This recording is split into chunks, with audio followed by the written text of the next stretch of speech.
Students, we were reading chapter 4 of history, the Mughal Empire.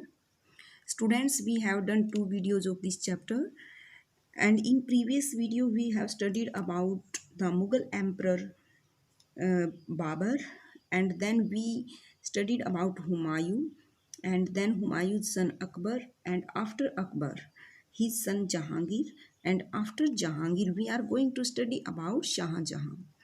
Shahjahan जिन्होंने शासन किया 1627 to 1658. Mughal campaigns continued in the Deccan under Shahjahan. Shahjahan के अधीन Deccan means south India में campaigns चलाए गए. The Afghan noble Khan Jahan Lodi rebelled and was defeated. ये एक अफगान नोबल है जिनका नाम था खान जहान लोदी, जिन्होंने रिबेल यानी विद्रोह किए और वो हार भी गया था. Campaigns were launched against Ahmednagar के विरुद्ध भी कैंपेन चलाए गए. The Bundelas were defeated. जो बुंदेलाज थे वो हार गए थे. And Orchha seized. और शाहजहां ने जो ओरछा ये क्षेत्र है इसको छीन लिया था. In north west the campaigns to seize Balkh from the Uzbek was unsuccessful. North west में कैंपेन चलाए गए बाल्ख को जीतने के लिए, लेकिन जो कि उज़्बेक्स का था ये बाल्ख जो इलाका है वॉज अनसक्सेसफुल. लेकिन जो मुगल्स थे वो यानी शाहजहां अनसक्सेसफुल रहे. And Kandahar was lost to the Safavid. और जो कंधार था वो भी सफाविद जो थे सफाविद के पास चला गया. इन 1632 अहमदनगर वॉज फाइनली एनेक्स्ड. और 1632 में अहमदनगर को अंततः जीत लिया गया. And the Bijapur forces sued for piece. और जो बीजापुर की सैन्य अभियान थे, जो सैनिक ताकतें थी, उन्होंने स्यूड होता है मुकदमा दायर करना, फॉर पीस. उन्होंने शांति के लिए मुकदमा दायर किया. In 1657 to 1658 there was conflict over succession amongst Shahjahan sons. जो शाहजहां के बेटे थे उनके मध्य उत्तराधिकार के लिए लड़ाइयाँ शुरू हो गई. यानी बेटे जो थे आपस में लड़ाई करने लगे कि मैं राजा बनूंगा. Aurangzeb was victorious and his 3 brothers. जो औरंगजेब थे वो विक्टोरियस यानी उन्होंने विजय हासिल की. और इस लड़ाई में जो औरंगजेब थे वो जीत गए. और उसके 3 भाई भी थे इंक्लूडिंग दारा शिको को मिला के जो उसके दूसरे 3 भाई थे वर किल्ड, वो मारे गए.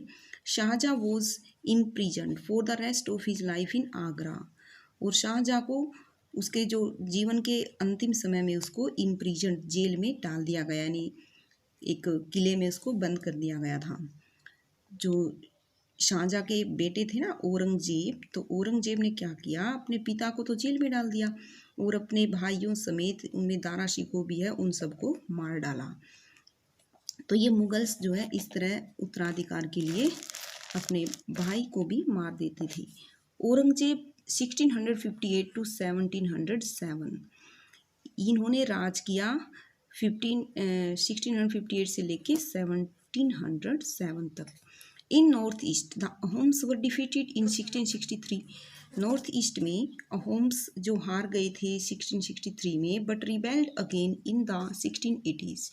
लेकिन 1680s में इन्होंने दोबारा से रिबेल किया.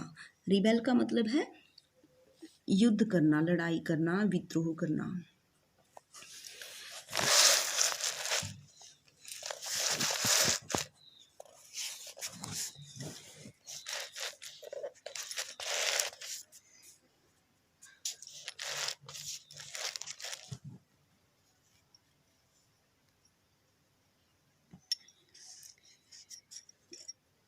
Campaigns in the northwest against the Yusufzai and the Sikhs were temporarily successful.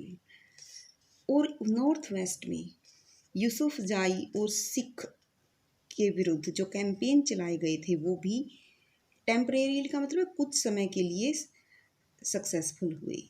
Mughals intervention in the succession and internal politics of Rathod Rajputs of Marwad led to their rebellion. जो Mughals ने intervention किया यानी बीच में हस्तक्षेप किया in the succession उत्तराधिकार के लिए, और इंटरनल पॉलिटिक्स जो इंटरनल का मतलब आंतरिक राजनीति थी राठौड़ राजपूत की, उनके मध्य उन्होंने हस्तक्षेप किया. तो मारवाड़ के जो राजपूत थे लेड टू देयर रिबेलियन, इससे जो है उन्होंने विद्रोह करना शुरू किया. यानी जो मुगल्स थे उन्होंने जो मारवाड़ के राजपूत थे ना राठौड़ राजपूत, उनकी राजनीति में दखलंदाजी की. Campaigns against the Maratha chieftain Shivaji were initially successful. और जो मराठा चिफ्टन का मतलब होता है कबीले का सरदार, जो मराठा थे उनके जो सरदार शिवाजी थे उनके विरुद्ध भी कैंपेन चलाए मुगल्स ने, और इनिशियली सक्सेसफुल, प्रारंभ में तो वो सक्सेसफुल रहे यानी मुगल्स विजयी रहे. But Aurangzeb insulted Shivaji who escaped from Agra. लेकिन औरंगजेब ने शिवाजी की बेइज्जती की, जो कि आगरा से बचकर भाग गया था ना शिवाजी, तो औरंगजेब ने उसकी बेइज्जती की. डिक्लेयर्ड हिमसेल्फ एन इंडिपेंडेंट, मतलब बेइज्जती करने के बाद जो शिवाजी को आगरा में कैद कर दिया था, तो वहाँ से शिवाजी बचकर निकल के भाग गए थे, और उन्होंने खुद को इंडिपेंडेंट मतलब कि स्वतंत्र डिक्लेयर कर दिया कि मैं तुमसे मुगल्स से फ्री हूँ. एंड रिज्यूम्ड का मतलब है दोबारा से आरंभ करना. हिज कैंपेन, उसने फिर से अपना अभियान शुरू किया अगेंस्ट द मुगल्स के विरुद्ध. Prince Akbar rebelled against Aurangzeb. Prince Akbar कौन है? ये प्रिंस अकबर कौन है? ये हैं औरंगजेब के बेटे. इन्होंने रिबेल्ड इन्होंने विद्रोह किया अगेंस्ट औरंगजेब, अपने पिता के विरुद्ध इन्होंने विद्रोह किया. And received support from the Marathas, और मराठा जो थे उन्होंने इसका साथ दिया. एंड द डेक्कन सल्तनत, और जो साउथ इंडिया की जो सल्तनत थी उन्होंने भी प्रिंस अकबर का साथ दिया. He finally fled to Safavid Iran, और अंततः जो प्रिंस ही का मतलब यहाँ पे प्रिंस अकबर, वो सफाविद ईरान की तरफ भाग गए. After Akbar's rebellion Aurangzeb sent armies against the Deccan sultanate. Akbar के विद्रोह के बाद औरंगजेब ने अपनी सेनाएं डेक्कन सल्तनत के खिलाफ अपनी सेनाएं भेज दी. मतलब क्योंकि जो डेक्कन सल्तनत थी उन्होंने उसके बेटे का साथ दिया था, और उसका बेटा जो है किसके खिलाफ लड़ाई कर रहा था? अपने पिता के खिलाफ. तो फिर वो तो उसका बेटा जो प्रिंस अकबर था वो तो ईरान भाग गया था. तो फिर औरंगजेब ने डेक्कन सल्तनत के विरुद्ध विद्रोह शुरू किया. बीजापुर वॉज एनेक्स्ड, और जो साउथ इंडिया में ये डेक्कन में आता है, बीजापुर को उसने जीत लिया इन 1685 में. एंड गोलकोंडा इन 1687, और 1687 में गोलकोंडा को भी जीत लिया. Golconda. From 1698 Aurangzeb personally managed campaign in the Deccan, और 1698 में औरंगजेब ने यानी 1698 से लेके शुरू किया उन्होंने. औरंगजेब ने पर्सनली का मतलब स्वयं मैनेज्ड कैंपेन्स की मैनेजमेंट खुद की इन डेक्कन में अगेंस्ट द मराठास, मराठाओं के खिलाफ. हु स्टार्टेड गोरिल्ला वॉरफेयर, जिन्होंने गोरिल्ला युद्ध शुरू किया था. जो मराठा है ना वो गोरिल्ला युद्ध करते थे. गोरिल्ला का मतलब है रात के टाइम लड़ाई करते थे और दिन में छुप जाते थे. Aurangzeb also had to face the rebellion in north India of the Sikh, Jats and Satnamis in the northeast of the Ahoms and in Deccan of the Marathas.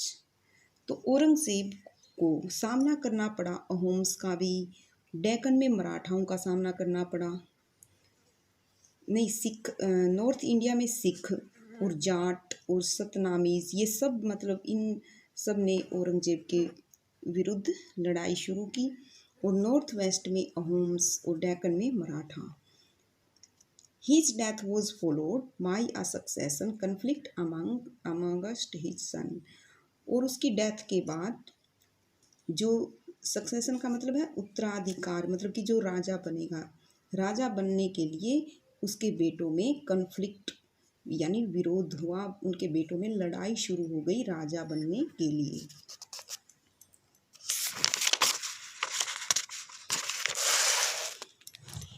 ये जो आप देख रहे हैं ना, ये वाला जो एरिया है, ये जो है मुगल्स, औरंगजेब के टाइम में मुगल्स एम्पायर ने इतना ज़्यादा विस्तार कर लिया था। नेक्स्ट है मुगल ट्रेडिशन ऑफ सक्सेशन। जो मुगल्स थी उनकी सक्सेशन का मतलब है राजा बनने के लिए उनकी कैसी परंपराएं थी। The Mughals did not believe in the rule of primogeniture. जो मुगल्स थे वो प्रीमोगेनिचर रूल्स में विश्वास नहीं करते थे। प्रीमोगेनिचर होता है कि जो सबसे ज्येष्ठ है यानी जो सबसे बड़ा पुत्र है वही राजा बनेगा, वो होता है primogeniture. Where the eldest son inherited his father estate, मतलब कि वो प्रीमोगेनिचर में विश्वास नहीं करते थे जिसमें कि बड़े बेटे को ही सारी संपत्ति दी जाती है। इंस्टीड दे फॉलोड, यानी बड़े बेटे को ही राजा बनाया जाता है। इसकी बजाय they followed the Mughal and Timurid custom of coparcenary inheritance. इसके बजाय उन्होंने मुगल्स और तिमुरिद रिवाज थे ना जो इनहेरिटेंस के लिए, उसको अपनाया। और इसमें को-पार्सिनरी इनहेरिटेंस का मतलब है कि जो सभी भाइयों में बराबर बराबर हिस्सा बांटा जाता है। इसका मीनिंग यहाँ पे दिया है, और a division of the inheritance amongst all the sons, यानी सभी बेटों में संपत्ति का बंटवारा करना।